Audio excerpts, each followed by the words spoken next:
Morning friends, happy Thursday. How the heck are you doing? I survived running club last night. It was touch and go at some points. It's so hot in the UK. The weather is brilliant. Loving it. Get to the point, Martin. Has this woman got zero shame? And I think the answer is yes, because her relationship with Hazza was literally decades ago. She's now married with husband, 3 children. Why is she dragging this stuff up from the past? Well, she's dragging this stuff up from the past because now Harry is going to be a perpetual target for the Daily Mail just because of the freaking court case. She's talking about the past, snogging, Harry putting a pill on her tongue. The pill could have been anything. It could have been a Tic Tac. If you're not from the UK, a Tic Tac is like a piece of candy, a sweet, totally innocuous. That's a big word for a Thursday. This is a blatant attempt by the Daily Mail to get more readers, to get more clicks, to get more advertising revenue, because as we know, their financial situation, both digitally and in print, is in an absolute mess.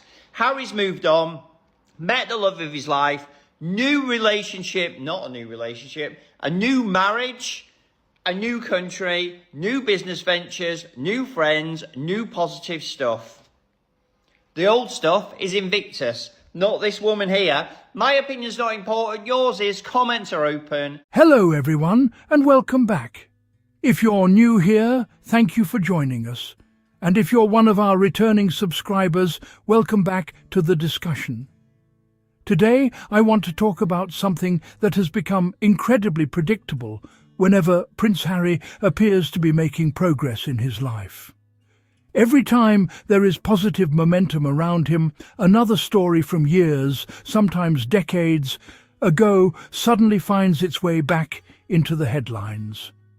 And this latest story is no different. An old acquaintance has decided to publicly revisit memories from Harry's younger years, and naturally certain sections of the British media have seized upon it as though it's breaking news. But I think there's a much bigger conversation that needs to happen here, because this isn't really about one woman or one old anecdote. It's about a media cycle that seems unable, or perhaps unwilling, to let Prince Harry move on. So let's get into it. One thing I've noticed over the last several years is that Harry seems to exist under a completely different set of rules than almost any other public figure. When Harry achieves something, the headlines somehow become about his past. When Harry speaks about veterans, the conversation suddenly shifts back to old parties. When Harry supports the Invictus Games, tabloids somehow find a decades-old story to dominate the news cycle. Ask yourself why. Because if this story had genuinely been important, why wasn't it dominating headlines years ago? Why does it conveniently reappear now? That's the question I think more people should be asking. What strikes me most isn't even the story itself. It's the timing. Timing tells us a lot about media priorities. The British tabloids know something very important. Prince Harry sells. Whether people support him or criticise him, they click, they comment, they share. And in today's media economy, attention equals revenue. That doesn't automatically mean every story is published for financial reasons, but it does mean that stories involving Harry often receive disproportionate attention because audiences engage with them. That's simply the reality of modern digital journalism. Now, let's talk about Harry himself. We're not talking about a reckless 20-year-old anymore. We're talking about a husband, a father, a military veteran, a founder of one of the most respected sporting events for wounded service personnel through the Invictus Games. Someone who has openly acknowledged mistakes from his younger years instead of pretending they never happened. That's called growth.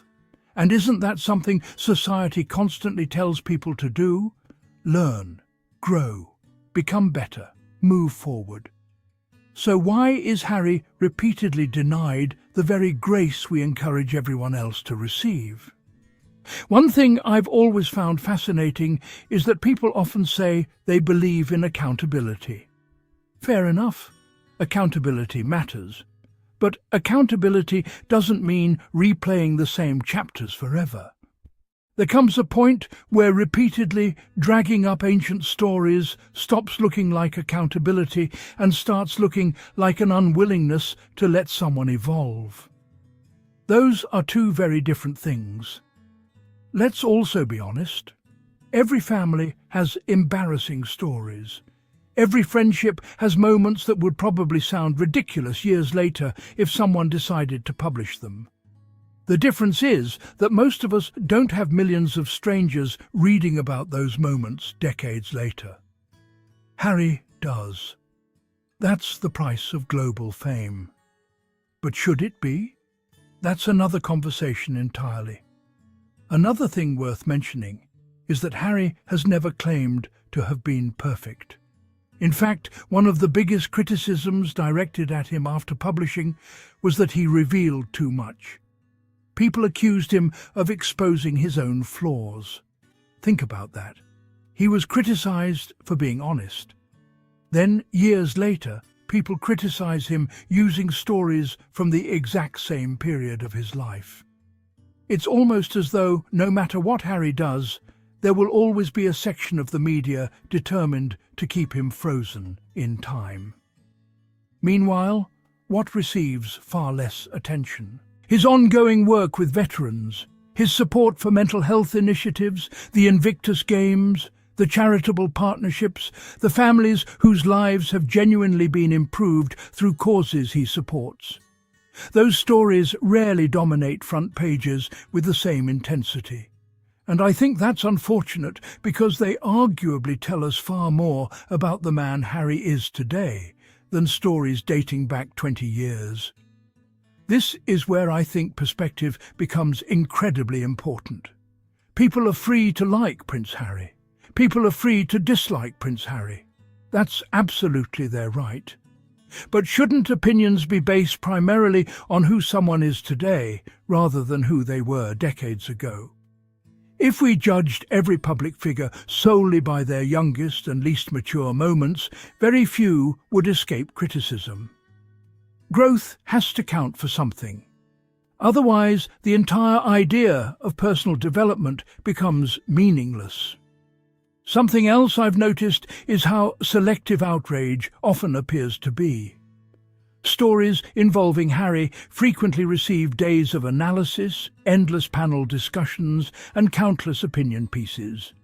Yet similar stories involving other celebrities often disappear within a news cycle. That difference doesn't necessarily prove unfair treatment on its own, but it certainly raises questions about why Harry continues to command such extraordinary attention.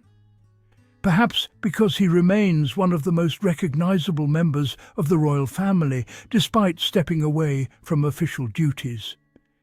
Perhaps because stories about him consistently attract readers. Either way, the level of focus is hard to ignore. Let's not forget something important. Harry and Meghan have spent years trying to build a life outside the institution. They've launched businesses, created content, raised their children, supported charitable causes. Whether people agree with every decision they've made or not, they are clearly attempting to write a new chapter. And every time an old headline resurfaces, it almost feels like someone is determined to drag the conversation backward instead of allowing it to move forward. To me, that's the real issue here. Not one anecdote, not one kiss, not one old friendship. The bigger issue is whether society genuinely believes people deserve the opportunity to move beyond their past. Because if the answer is yes, then perhaps our media should spend at least as much time examining what people are doing now as it does recycling stories from decades ago. Harry has made mistakes. He's admitted many of them himself. He hasn't pretended to be flawless. But he's also demonstrated resilience. He's served his country. He's built the Invictus Games into a globally respected movement. He's spoken openly about mental health. He's embraced fatherhood. Those achievements deserve to be part of the conversation too. At the end of the day, I think viewers are smart enough to recognize the pattern. Every few months, another old Harry story appears, another recycled headline, another familiar controversy, another round of outrage. Then the cycle repeats. The question isn't whether people should report on Prince Harry. Of course they should. The question is whether endlessly revisiting decades-old episodes provides meaningful public value or simply keeps a well-known name in the headlines because it attracts attention. That's something every reader can decide for themselves. But I'd genuinely love to hear your thoughts. Do you think it's fair for Prince Harry's past to keep resurfacing years later, or should public attention focus more on the work he's doing today? Let me know in the comments below, because I always enjoy reading your perspectives. If you enjoyed today's discussion, don't forget to like this video, subscribe to the channel, and turn on notifications so you never miss another conversation. And if you'd like to help support the channel, you can do so through Super Thanks. Your support truly helps us continue creating thoughtful discussions like this one.